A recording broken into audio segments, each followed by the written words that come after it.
Nag-upload ako ng video mga isang buwan lang nakakaraan. Nagluto ako ng adobong pato at may nag-comment mga bossing. Pagkamalan ba namang pusa ang niluluto kong pato? At dahil natuwa ako sa comment ni Tatang, muli ko siyang pagbibigyan ng napakabisa at pangmalakasang putahe. Sambergang pusa.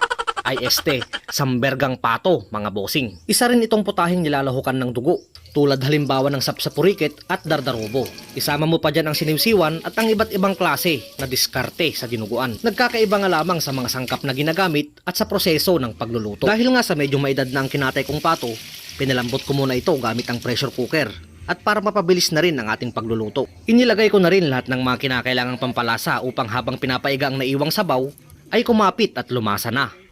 Pagkatapos ay hahaluin ng kainaman at hihintaying lumagitik sa sarili nitong mantika. Sunod ko namang lulutuin ang dugo. Aalagaan lamang ito sa halo upang hindi dumikit at para na rin hindi maging malapot at hindi magbuo-buo. Tamang-tama nga naman dahil naiga na ang sabaw at lumabas na rin ang sarili nitong mantika. At sa pagkakataong ito, ilalagay ko na ang dugong iniluto ko kanina. Haluin lamang ito ng husto upang mag-incorporate ang nilagay nating dugo sa karne ng pato. Ganyan lamang po kasimpleng lutuin ang sarili kong bersyon ng sambergang pato. Sana po ay malinaw na mga bossing na hindi po ito pusa. Tiger po ito. Tiger. Maraming salamat po sa panonood. God bless.